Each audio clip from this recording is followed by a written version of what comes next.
Tu fixes ton téléphone dans le noir vers 2 heures du matin et ce nom s'affiche. Encore. Après des mois de silence radio, après t'avoir jeté comme un vieux mouchoir usagé, ce personnage refait surface avec un message d'une banalité affligeante, du genre quote 0 ou un simple quote 1. C'est là que tu réalises une chose fondamentale. Pour ce type d'individu, tu n'as jamais vraiment quitté la pièce. Dans sa tête, tu es une sorte de meuble qu'il a poussé dans un coin de la cave, mais dont il garde la clé précieusement dans sa poche. Il ne t'a pas effacé, il t'a simplement mis en pause. Pour lui, le temps n'existe pas de la même manière que pour toi. Pendant que tu traversais les étapes du deuil, que tu pleurais toutes les larmes de ton corps, que tu essayais de ramasser les morceaux de ton estime de soi, éparpillés sur le sol, lui, il vaquait à ses occupations, persuadé que ta place était réservée ad vitam aeternam dans son inventaire émotionnel. On nous vend souvent l'idée que ces gens-là tournent la page avec une facilité déconcertante, qu'ils passent à autre chose en un claquement de doigts. C'est une illusion d'optique. Ce que tu prends pour une rupture définitive n'est en fait qu'une manœuvre de retrait stratégique. Imagine un joueur d'échecs qui quitte la table parce qu'il s'ennuie, mais qui interdit à quiconque de toucher au pion. Il reviendra quand l'envie le prendra, persuadé que tu es resté au chepéquier, exactement là où il t'a laissé figé que dans l'attente de son bon vouloir. C'est une vision du monde où les autres ne sont pas des sujets avec des sentiments, mais des objets avec des fonctions. Et un objet, ça ne change pas de place tout seul, n'est-ce pas ? C'est cette arrogance suprême qui lui permet de revenir vers toi sans la moindre gêne, sans excuse réelle, comme s'il était parti chercher le pain pendant 10 minutes. Il n'a aucune conscience de la dévastation qu'il a laissée derrière lui, car pour lui, ta douleur n'est qu'un bruit de fond, une interférence mineure dans son propre récit héroïque. Leur fonctionnement ressemble à celui d'un collectionneur compulsif. Ils n'aiment pas les objets qu'ils possèdent, ils aiment l'idée de les posséder. Tu fais partie d'un inventaire mental, une sorte de cote, deux affectifs où il stocke toutes ses anciennes conquêtes. Pour lui, tu es une ressource, une pile électrique qu'il peut venir rebrancher quand sa nouvelle acquisition commence à montrer des signes de faiblesse ou d'ennui. Il ne voit pas ton humanité, tes larmes ou ta reconstruction, il voit un réservoir. Et un réservoir, ça ne se jette pas, ça se garde sous le coude au cas où la sécheresse arriverait. C'est pour cela qu'il garde toujours un petit lien, une porte dérobée, que ce soit un abonnement sur Instagram qu'il ne supprime pas, ou un vêtement qu'il a quote 3 chez toi, et qu'il ne réclame jamais vraiment, s'en servant comme d'un prétexte pour une future intrusion. Il a besoin de savoir que tu es là, quelque part, disponible. L'idée même que tu puisses appartenir à quelqu'un d'autre, ou pire, à toi-même, lui est insupportable. Regarde bien comment il a agi au moment de la cassure. Souvent, il n'y a pas eu de grande explication, pas de point final mis avec dignité. Il a préféré la disparition brutale, le ghosting pur et dur, ou alors une série de reproches flous et contradictoires qui t'ont laissé, dans un brouillard total, à te demander ce que tu avais bien pu faire de travers. Ce vide, ce manque de conclusion, c'est son arme préférée. En ne fermant pas la porte à clé, il s'assure que tu restes sur le seuil, à regarder à l'intérieur, incapable de t'éloigner vraiment. C'est une torture psychologique silencieuse qui te maintient dans un état de disponibilité permanente. Il sait que tant que tu n'as pas de réponse, tu chercheras à comprendre. Et tant que tu cherches à comprendre, tu es lié à lui. Ton cerveau est câblé pour résoudre les énigmes et il s'est transformé en l'énigme la plus toxique de ta vie. Il joue avec cette soif de vérité que tu possèdes, te jetant des miettes de sens juste pour te voir ramer encore un peu plus longtemps dans son océan de confusion. Quand il te menace de partir, quand il brandit le divorce ou la séparation comme une épée au-dessus de ta tête, ce n'est jamais pour s'en aller pour de bon. C'est pour voir jusqu'où tu es prêt à ramper pour le retenir. C'est un test de pression hydraulique sur ton âme. Il veut sentir son pouvoir sur tes nerfs, voir tes mains trembler pendant que tu tapes un message d'excuse pour une faute que tu n'as pas commise. C'est un monarque qui s'amuse à simuler son abdication juste pour voir son peuple pleurer à ses pieds et le supplier de rester. Chaque fois que tu cèdes, chaque fois que tu le supplies, tu renforces sa conviction que tu es sa propriété privée. Il se nourrit de ton angoisse de l'abandon, car pour lui, ton angoisse est la preuve la plus tangible de son importance. Il savoure ce moment où il te cote 4 magnanimement d'avoir eu peur alors que c'est lui qui a allumé l'incendie. Et puis, il y a cette fameuse nouvelle personne. Tu la vois s'afficher sur les réseaux sociaux, tu vois les publications éphémères où ils ont l'air de vivre un conte de fées moderne, une lune de miel éternelle sous les filtres de perfection. Tu te sens remplacé, bas de gamme, oublié. Tu te demandes ce qu'elle a de plus que toi. La réponse est simple. Elle n'a rien de plus, elle a juste quelque chose de moins, elle ne connaît pas encore son vrai visage. Il utilise cette nouvelle relation comme un pansement sur une jambe de bois, mais aussi comme un outil de torture à distance contre toi. Il sait que tu regardes. Chaque photo, chaque commentaire mielleux est une flèche empoisonnée décochée vers ton cœur. Il lui raconte sans doute à quel point tu étais une personne instable, folle ou abusive, se posant en éternelle victime pour obtenir sa sympathie. C'est son scénario habituel. Il recrute une nouvelle infirmière pour soigner des blessures qu'il s'inflige lui-même en sabotant ses relations. Il recycle les mêmes compliments, les mêmes lieux de rendez-vous, les mêmes promesses, car il n'a aucune imagination émotionnelle. Il ne crée rien, il imite l'amour. Pourtant, malgré ce nouveau jouet, il ne peut pas s'empêcher de surveiller ce que tu fais. C'est là que réside le paradoxe du prédateur. Il utilise ses relais de manipulation, ses codes 5, singes volants, ses amis communs ou ses faux comptes, pour épier tes moindres faits et gestes. Il veut savoir si tu es malheureuse, si tu as perdu du poids, si tu vois quelqu'un d'autre. Ta souffrance est son carburant, son café du matin. S'il voit que tu commences à reprendre des couleurs, que tu sors à nouveau, que tu ris sur une photo, ou pire encore, que tu réussis professionnellement, cela provoque chez lui une rage sourde, une dissonance cognitive insupportable. Pas parce qu'il t'aime, mais parce qu'il perd le contrôle sur ton état émotionnel. Dans son esprit, tu n'as pas le droit d'être heureuse sans son autorisation expresse. Ton bonheur est une insulte personnelle à sa toute-puissance. Il interprétera ton rétablissement comme une trahison, comme si tu n'avais pas respecté le contrat tacite qui stipulait que tu devais dépérir après son départ. Le karma finit toujours par frapper à la porte de ceux qui jouent avec le cœur des autres, mais pas forcément de la manière dont on l'imagine dans les films. Son karma, c'est son incapacité à être seul et sa condamnation à l'insatisfaction perpétuelle. Un beau jour, la nouvelle proie se rend compte de la supercherie. Elle voit les failles, elle ressent le froid glacial derrière les compliments préfabriqués. Elle commence à poser des questions, à exiger de la cohérence. Et là, le doute s'installe chez lui.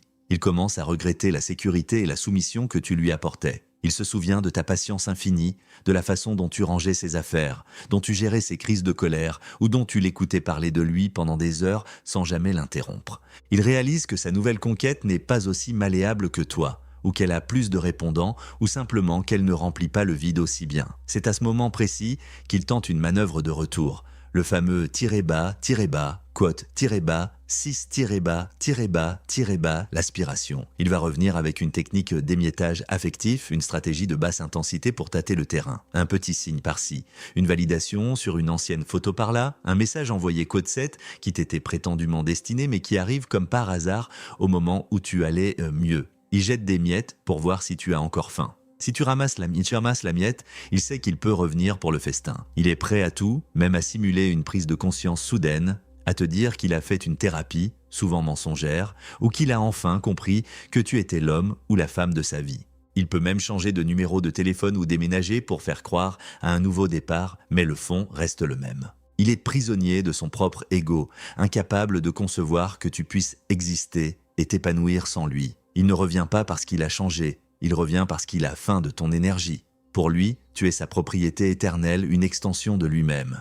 Il l'a peut-être même dit un jour, sur un ton qu'il voulait romantique mais qui sonnait comme une menace, quote 8 ou quote 9. À l'époque, dans l'ivresse du love bombing, tu as peut-être trouvé ça beau, passionné, protecteur. Aujourd'hui, avec le recul, tu comprends que c'était une condamnation, une mise sous séquestre de ton futur. Il ne supporte pas l'idée que tu sois un être indépendant, capable de respirer un air qu'il n'a pas autorisé, de penser des pensées qu'il ne valide pas. Sa plus grande peur, ce n'est pas de te perdre, il t'a déjà perdu. Dans les faits, c'est ta force retrouvée, ton autonomie, le moment où tu deviens un miroir qui ne reflète plus son image déformée mais ta propre lumière, pure et intense. Cette lumière l'aveugle et lui rappelle sa propre obscurité, c'est pourquoi il essaiera toujours de l'éteindre. La manipulation de la réalité qu'il a exercée sur toi pendant des mois, voire des années, visait à te faire croire que tu étais le problème, la source de tous les conflits. C'est le gaslighting, cette technique qui consiste à te faire douter de tes souvenirs, de tes perceptions,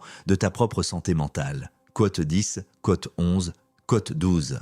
À force de l'entendre, tu as fini par intégrer sa voix comme étant la tienne. Tu as commencé à t'excuser d'exister, à marcher sur des œufs, à anticiper ses moindres changements d'humeur, mais la vérité, c'est que c'est lui qui erre dans un labyrinthe sans issue. Il change de partenaire comme on change de chemise, espérant trouver celle qui comblera le vide abyssal qu'il porte en lui, ce trou noir affectif que rien ne peut satisfaire. Mais personne ne peut remplir un tonneau percé. Alors, par dépit, il revient vers ses anciennes victimes, espérant y trouver un reste de chaleur, une braise encore rouge sous la cendre, pour se réchauffer un instant, avant de repartir tout détruire ailleurs. Il est temps de comprendre que sa présence dans ta vie, même sous forme de souvenirs persistants ou de surveillance discrète sur les réseaux, est un poison lent qui paralyse tes projets. Il ne partira jamais de lui-même de façon propre et définitive, car il a besoin de savoir que la porte est restée entr'ouverte. C'est à toi, et à toi seul, de construire un mur de béton armé. Pas un petit grillage qu'on peut escalader avec un compliment bien placé, mais une forteresse inexpugnable. Il faut que tu deviennes invisible pour lui, un trou noir dans son radar. Pas par haine. La haine est encore une forme d'attachement, une énergie qu'il peut vampiriser, mais par nécessité de survie et par une indifférence souveraine. Chaque fois que tu vérifies son profil, chaque fois que tu demandes de ses nouvelles à un ami commun, tu lui redonnes une clé de ta maison intérieure, tu l'invites à venir à nouveau piétiner tes tapis. Tu lui donnes le droit de vote dans une démocratie où il n'a plus sa place. Parlons-en de ces fameux relais de manipulation, ces complices de l'ombre, ces gens qui viennent te voir en disant d'un air concerné « J'ai vu ton ex hier, il ou elle a l'air vraiment mal, elle a beaucoup vieilli, on sent que tu lui manques. » Ne sois pas dupe de cette mise en scène, ils sont les instruments de sa symphonie macabre. Souvent, il les a manipulés pour qu'ils viennent te délivrer ce message, ou alors il joue la comédie devant eux pour qu'ils se sentent obligés d'intervenir. Il lui rapporte ta réaction, le moindre tressaillement de tes lèvres, l'humidité dans tes yeux. Si tu montres de la tristesse, il gagne, car il sait qu'il a encore un crochet planté dans ta chair. Si tu montres de la colère, il gagne aussi car il occupe encore le centre de tes pensées. La seule réponse valable, celle qui le terrasse vraiment, c'est l'indifférence la plus totale, celle qui ressemble à un encéphalogramme plat. Code 14. C'est cette déconnexion totale qui le rend fou, car elle signifie qu'il n'existe plus dans ton monde. Tu as sans doute vécu ce qu'on appelle la projection d'avenir fictif, future faking. Il te vendait des châteaux en Espagne, des mariages grandioses, des voyages au bout du monde, une vie de famille digne d'une publicité pour du café. Tout cela n'était que du vent. Des hologrammes destinés à t'ancrer dans le présent, à te faire supporter l'insupportable, en attendant un futur qui, par définition, n'arriverait jamais. C'est une carotte qu'on agite devant un âne pour le faire avancer dans la boue, jour après jour, corvée après corvée. Il utilisait tes rêves comme des chaînes. Aujourd'hui, la boue est sèche, et tu réalises avec effroi que tu n'as jamais bougé d'un centimètre vers ce bonheur promis. Tu as juste épuisé tes forces à tirer une charrette remplie de ses complexes et de ses mensonges. Il n'a jamais eu l'intention de construire quoi que ce soit avec toi. Il voulait juste que tu l'aides à construire sa propre image de marque. Le regret qu'il éprouve quand il tente de revenir n'est pas de la tristesse amoureuse ou de la nostalgie du cœur. C'est le regret d'un artisan qui a cassé son meilleur outil ou d'un propriétaire qui a perdu un bail avantageux. Il se rend compte, après avoir testé le marché extérieur, que personne d'autre ne tolérera ses caprices, ses silences punitifs et ses mensonges avec autant de dévotion et de sacrifice que toi. Il réalise que sa cote 16, cette campagne de dénigrement qu'il a lancée contre toi auprès de tout son entourage pour se donner le beau rôle, a fini par se retourner contre lui. À force de dire partout que tu étais une personne horrible, les gens commencent à se poser des questions. Pourquoi essaie-t-il désespérément de te recontacter maintenant ? Sa logique s'effondre et sa crédibilité avec. Il est coincé dans son propre mensonge, obligé de prétendre qu'il veut t'aider ou le faire la paix pour ne pas passer pour le monstre qu'il est réellement. Pour sortir de ce cercle vicieux, pour briser le sortilège, il faut agir avec une méthode quasi chirurgicale, une froideur nécessaire. Commence par couper tous les canaux de communication, sans exception, sans préavis et sans explication finale. Bloquer n'est pas un acte de gaminerie, c'est un acte de protection sanitaire. C'est poser un garrot sur une hémorragie. Ne cherche pas à avoir le dernier mot, car pour lui, le dernier mot est une prise, une invitation à continuer la conversation, une faille dans laquelle il s'engouffrera. Le silence est ton arme la plus puissante, la seule qu'il ne sait pas manipuler car il n'a aucune prise sur le vide. En disparaissant totalement de son radar, tu lui enlèves son pouvoir de nuisance et tu récupères, millimètre par millimètre, ton espace vital. Tu lui enlèves le miroir dont il a besoin pour exister. Sans ton attention, il s'étiole. Ensuite, fais le ménage dans ton entourage avec la même détermination. Identifie ceux qui servent de pont, ceux qui ne veulent pas prendre parti, mais qui te racontent ses exploits ou ses malheurs. Mets des limites claires, je ne veux plus jamais entendre son nom dans cette maison. S'ils ne respectent pas ton besoin vital de distance, éloigne-toi d'eux aussi, au moins pour un temps. Ta priorité absolue n'est plus d'être poli ou sociable, mais de protéger ton calme intérieur. Tu ne peux pas reconstruire une maison si quelqu'un vient jeter des pierres sur le chantier tous les 2 jours sous prétexte de cote 21. Entoure-toi de personnes qui voient qui tu es vraiment, sans l'influence toxique de ces récits déformés. La loyauté de tes amis se mesure à leur capacité à respecter ton silence. Il est crucial de comprendre l'impact physique de cette relation. La manipulation laisse des traces dans les muscles, dans le système nerveux, dans le souffle. Tu as peut-être remarqué que tu sursautes au moindre bruit de notification, que ton estomac se noue quand tu passes dans une rue que vous fréquentiez ou que tu as développé des douleurs chroniques inexpliquées. C'est ton corps qui a enregistré le traumatisme que ton esprit essayait de rationaliser. Ton corps ne ment jamais, même quand ton cerveau essaie de trouver des excuses à l'autre. Reprends une activité physique régulière, quelque chose de brut, de concret. La boxe, la course, le yoga, peu importe, tant que cela te reconnecte à tes sensations physiques. En bougeant, en transpirant, en repoussant tes limites, tu évacues les toxines émotionnelles et le cortisol accumulé pendant cette période de guerre psychologique. C'est une façon de dire à tes cellules que le danger est passé et que tu es à nouveau le seul capitaine de ton navire. Réapproprie-toi ta propre peau. Tiens un journal de la réalité. C'est un outil indispensable contre le gaslighting.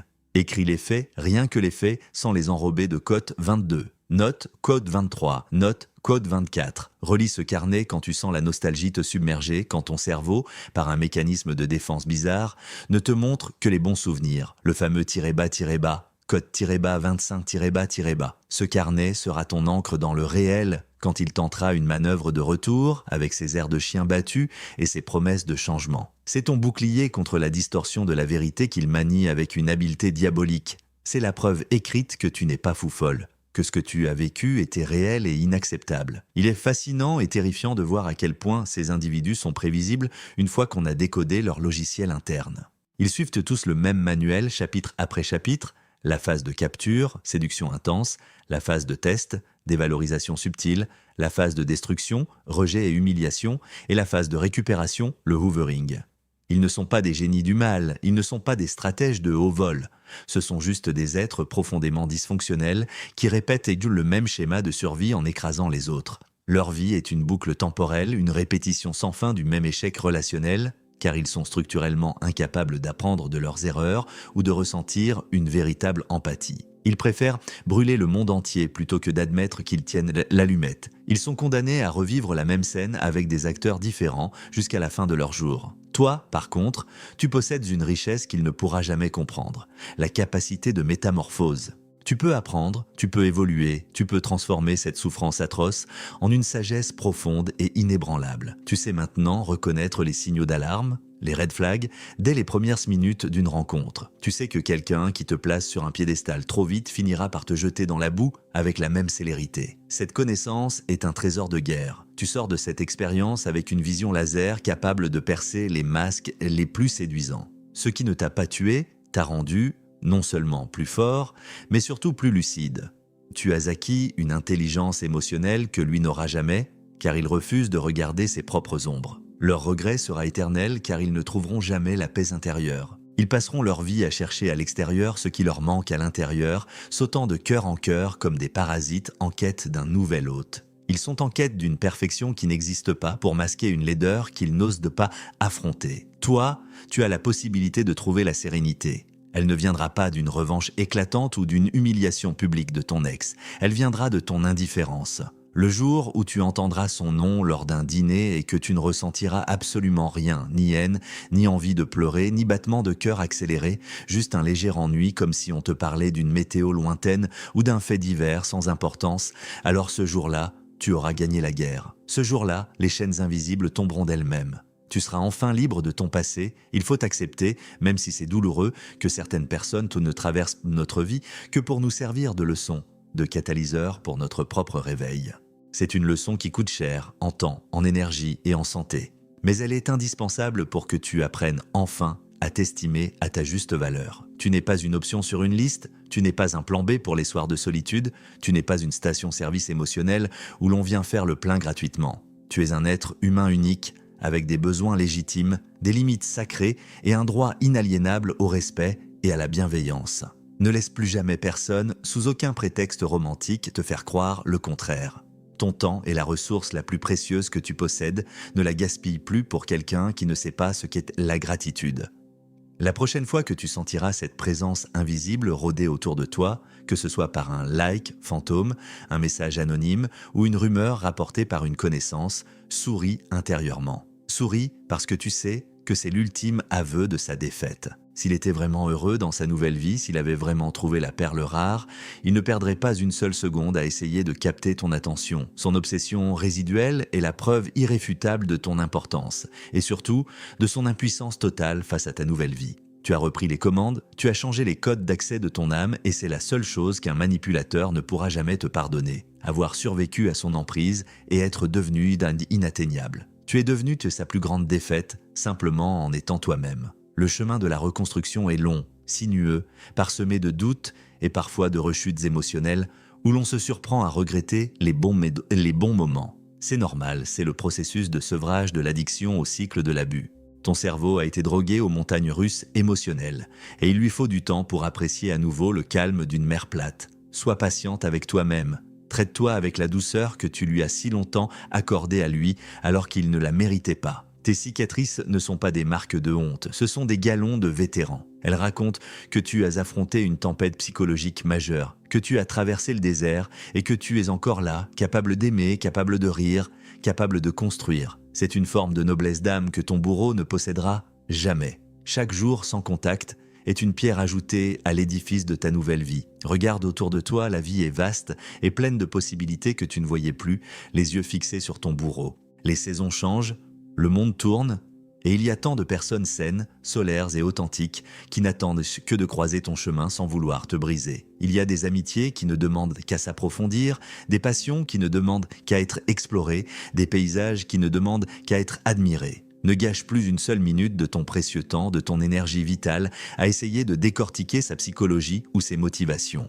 Sa logique est celle d'un prédateur, la tienne est celle d'un bâtisseur. Vos mondes ne se croisent plus. Son univers est un désert de miroirs où il ne voit que lui-même, le tien est une forêt en plein renouveau. Cultive ton jardin, arrose tes nouveaux projets et laisse le vent de l'oubli emporter les dernières cendres de ce passé toxique. Pense à toutes ces fois où tu as douté de toi à cause de ses paroles, à chaque fois qu'il a minimisé tes succès ou amplifié tes échecs, à chaque fois qu'il a utilisé tes confidences les plus intimes pour te blesser lors d'une dispute. Aujourd'hui, chaque pas que tu fais sans lui est une victoire éclatante.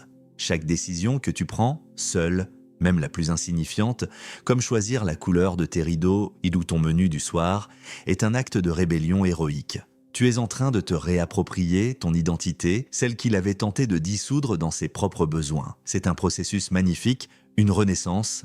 Tu découvres que tu es plus forte, plus intelligente et plus résiliente que ce que tu avais imaginé dans l'obscurité de son emprise. Tu n'es plus la victime de son histoire, tu es l'auteur et de la tienne. Imagine-le dans quelques années, il sera probablement au même point à essayer de séduire une nouvelle personne avec les mêmes phrases, toutes faites, les mêmes promesses vides, les mêmes yeux de victime incomprise. Il aura vieilli, mais il n'aura pas grandi. Il sera toujours en train de fuir sa propre ombre, de chercher désespérément une validation qu'il ne s'accorde pas lui-même. Et toi, tu seras loin, très loin. Tu auras construit une vie solide, basée sur la vérité et l'estime de soi. Tu auras peut-être quelqu'un à tes côtés qui t'aime pour de vrai, sans jeu de pouvoir, ou tu seras peut-être épanoui dans ta solitude choisie. Dans les deux cas, tu seras libre. Et la liberté, c'est ce que les gens comme lui craignent par-dessus tout, car on ne peut pas manipuler quelqu'un qui n'a plus peur de perdre ce qui n'est pas authentique. Ta liberté est sa plus grande défaite. N'oublie jamais que le silence n'est pas une absence de communication. C'est la communication la plus puissante qui soit. C'est un message clair, net et définitif qui dit « Code 28 ». C'est une frontière infranchissable que tu as tracée avec le sang de tes blessures. Laisse-le s'agiter, laisse-le envoyer ses messages dans le vide. Laisse-le essayer de provoquer une réaction, même négative. Chaque silence de ta part est un clou de plus dans le cercueil de son emprise. Tu n'as plus besoin de lui prouver qu'il a tort, tu n'as plus besoin de lui expliquer pourquoi il t'a fait mal. Il le sait déjà, tu es en train de gagner la seule bataille qui compte, celle de ta propre paix d'esprit. Le silence est le luxe suprême de ceux qui n'ont plus rien à prouver. La vie est trop courte pour être vécue dans l'ombre d'un vampire émotionnel. Ouvre les fenêtres, laisse entrer la lumière et respire enfin à plein poumon. Sans l'air frais remplir ta poitrine, sans ce poids d'oppression qui t'accompagnait chaque jour. Le cauchemar est terminé, le réveil est là et il est radieux. Tu as survécu à ce que beaucoup ne pourraient même pas imaginer. Tu as appris, tu as grandi et maintenant, tu vas enfin commencer à vivre pour de vrai. Sans avoir à t'excuser d'exister, sans avoir à demander la permission d'être heureux. Ton futur ne lui appartient plus. Il est une page blanche que tu vas remplir avec les couleurs de ta propre joie. Prends un instant pour regarder le chemin parcouru. Souviens-toi de la personne brisée que tu étais il y a quelques mois et regarde celle que tu es en train de devenir. Il y a une dignité nouvelle dans ton regard, une assurance que personne ne pourra plus jamais t'enlever. Tu as traversé le feu et tu n'as pas brûlé, tu as été forgé. Cette solidité intérieure est ton nouveau socle. Rien de ce qu'il pourra dire ou faire ne pourra désormais ébranler cette certitude. Tu vaux infiniment plus que le rôle de figurant qu'il voulait te faire jouer dans sa triste pièce de théâtre. Quelle est la phrase la plus absurde, la plus déconnectée de la réalité ou la plus manipulatrice qu'il ou elle t'a sortie pour justifier son retour après des mois de silence radio? Celle qui t'a fait réaliser, avec un mélange de rire et d'effroi, que cette personne ne changerait jamais? Écris-la mentalement, puis regarde-la s'envoler comme une feuille morte. Elle n'a plus de poids, elle n'a plus de pouvoir, elle n'est plus qu'un écho lointain d'une langue que tu ne parles plus. Si ce partage t'a aidé à y voir plus clair, à mettre des mots sur tes mots ou à renforcer ta détermination à rester loin de la toxicité, valide ce moment avec moi. Ta reconstruction commence par la parole, passe par le courage de la rupture et se termine par la splendeur de l'indifférence. Tu es sur le bon chemin, celui de la guérison et de la souveraineté. Ne te retourne plus, le paysage devant toi est bien plus beau que les ruines que tu laisses doleuses derrière. Marche la tête haute, ton avenir t'appartient enfin. Chaque jour, rappelle-toi que tu es le gardien de ton propre temple. Personne n'y entre sans ton invitation et personne n'y reste s'il ne respecte pas la sainteté de ton espace. Tu as appris à dire non et ce non est le mot le plus sacré de ton nouveau vocabulaire. C'est le mot qui te protège, le mot qui te définit, le mot qui te libère. C'est le mot qui ferme la porte au passé et qui ouvre toutes les portes du futur. Tu es libre, entends-tu ce silence? C'est le son de ta liberté. Savoure-le. Car tu l'as payé au prix fort et il est désormais ton bien le plus précieux. Ne laisse plus jamais la nostalgie falsifier tes souvenirs. La nostalgie est un menteur qui efface les larmes pour ne garder que les sourires de façade. Reste ancré dans la vérité de ce que tu as vécu. Reste fidèle à la personne que tu as dû protéger pour survivre. Cette personne, c'est toi et elle mérite tout ton amour, toute ta protection et toute ta loyauté. Tu es ton propre héros, chéroïne. Et l'histoire qui commence maintenant est celle de ta victoire. Une victoire silencieuse, profonde et éternelle. La victoire de la vie sur la prédation, la victoire de la lumière sur l'ombre, la victoire de toi sur lui.